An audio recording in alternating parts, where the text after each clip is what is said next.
All right, today I've decided to hand spread 300 pounds of lime and fertilizer on my little kill plots. I've got the PTO spreader, but I have a tough time turning it down and keeping the RPMs down low enough to not just throw it out into the woods. So I'm going to hand spread these things, come back over with the tiller and lightly till it in, only because I've got to do something.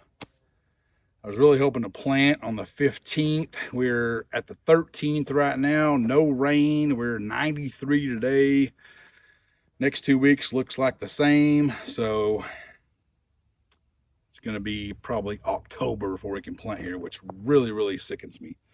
But in the meantime, I can feel like I'm doing something and come out here and fertilize and line these little kill plots and get them tilled in. I'm only doing 50 pounds of each because I do it every year. I do not soil test these, but I figure 50 and 50 lime and fertilizer should be good just because they're so small. So we are going to get to work. Here we go.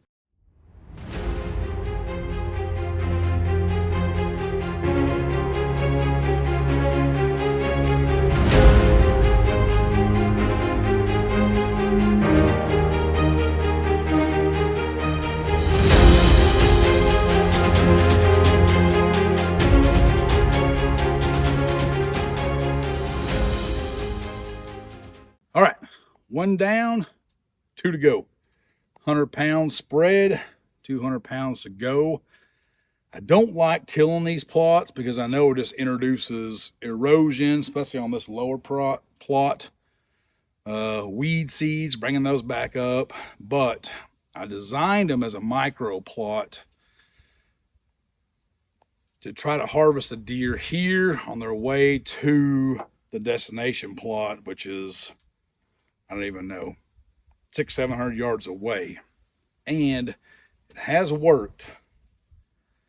And the way I designed them was small little micro plots, and they get so much pressure, there's never enough here to actually crimp over. So I have to spray these plots and till them. I do drill them, but there's nothing here left to crimp come summertime. Normally on the big plot, my rye is up this tall and I can crimp it over. It doesn't work here, which is kind of a good thing. That's the way I designed them. So it is what it is. We got the tiller strapped up. We're moving on to the next one. Here we go. All right, kill plot number 2, more of the same. 50 pounds of triple 13 and 50 pounds of pelletized lime, and till it all in. I love this plot right here because it goes micro plot or kill plot right here, bedding right over there, and then another kill plot on the other side of that. And these things get a lot of traffic. And then my destination plot sets right over there to the south. So these two little plots right here work out really, really well. And I'm finally getting a good stand of switchgrass back in here to conceal me after like 3 years. So I expect this plot to do good things this year. It's small, and I even shrunk it up a little bit more by extending my switchgrass out. So looking forward to hunting this place for sure. So we are going to get to work. Here we go. Kill plot number 2, down. Lime, fertilized, and tilled. You can see how fine I've got this tilled up here. I've got my tiller set to the lowest setting, so it just churns that dirt up over and over and over again and leaves it almost powdery. I'm not going real deep because I'm only trying to get the fertilizer and lime into the soil so we can start working. But when you till it really, really fine like this, I can come back in before I drill with my cultipacker and pack this stuff down if needed. And it packs really, really well. So that's why I keep mine set on that fine setting. It's not as dusty out here as you think it would be. These plots are strategically placed when I designed this property for water retention. Now, they don't always retain a lot of water, but right now we've had rain 2 weeks ago and the ground is still dark. So if you're designing these things, obviously access is number one, but kind of get to where they drain off. This thing drains off that way, and that's why I have it here. The one on the lower end, there's a couple dry creeks that run right beside it, and it stays really, really moist too. So it can buy you some time in a drought. We're gonna move on to the next one over to the east.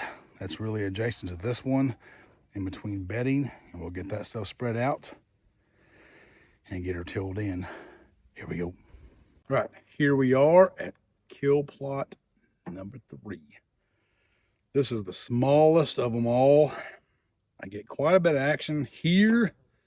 I got bedding over there, bedding over here, mountain over there. I don't hunt this one a lot because it's set up for a west wind, and a lot of my bedding comes from that direction, so I'm a little bit scared to get in here. But we are going to get some fertilizer and lime spread on this, get it tilled in. This is the smallest of the 3, so I think I'm going to save some fertilizer and some lime and go ahead and hand spread my new little corridor that I want to plant in winter wheat and radishes and rye leading into the big plot. So probably going over there and hand spread that as well. So I'll leave a little bit of fertilizer and lime for that project. We're going to get to work.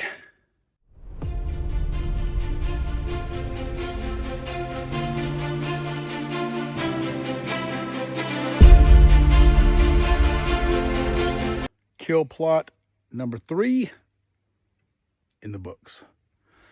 Limed, fertilized, and tilled. I'm going to take what I have left of my lime and my fertilizer. I'm going to run over to the new corridor that I intend on planting and spread it over there and lightly till, because it's one of those ones I've just took my little Milwaukee chainsaw and cleared it out. So there's a lot of stumps and roots and this and that. So last time I just took the rock rake and put it down to dirt, and it worked out really, really well. But I'm going to attempt to lightly till it once I get this fertilizer and lime spread. So we are going to head south and do work. Here we go. If you haven't been keeping up with my channel, I am standing at a new corridor I put in this spring. And there's the water hole. Stand sets right over there. Got a mock scrape right here. Bedding to my west. And I cleared 13 trees off of my destination food plot, which sets just right over there about 90 yards. Hinge cut all this area over here to make it super, super thick. A lot of my big buck pictures come from right here. My biggest deer ever died right over there. So in my mind, to make a corridor that circles back around through there that comes out on the big food plot next to a stand made sense. So I did that this spring, and I think I'm going to plant this in my trifecta. So got all the kill plots done. I'm going to come in here and lime and fertilize this and get it ready for planting season. So we are going to get to work. All the treetops I put on this edge right here, so they have no other way of getting in the food plot other than this corridor right here that runs north and south. And I got this one cutting through, so makes sense to me. Super excited to see if it works. I got a little bit of lime and a little bit of fertilizer left, so we're gonna get this spread out and lightly till this little corridor. It's probably about 300 yards long. So I'm going to kind of light my fertilizer and light on the tilling. Here we go. All right. Lime fertilizer is down. This is the corridor running through. Got it all tilled in. Wasn't too bad. Better than I thought it would be. So we've spent about 300 pounds of lime and fertilizer today on these micro plots, or KILL plots. Guys, do not underestimate the power of these little plots, because a lot of deer die over these things. Staging to these big plots that I have here. I'm always lime fertilize them, plant them in the same thing I plant here, so there's no difference in what they're feeding on. So I plant everything the same, with the exception of, I do have standing corn. I had this year, a little experiment I had. So everything is done today. I'm hot, sweaty, got fertilizer and lime embedded into my skin. But it is a wrap. Tomorrow I'm going to come out here and brush hog a little bit more of the corn down that didn't develop underneath this big white oak tree here and right here to define this little corridor right here. And then we wait for weather so we can plant all this stuff. My tractor, my drill, my seed, and me are impatiently waiting for good weather so we can get these things planted and get to hunting. Guys, thanks for watching.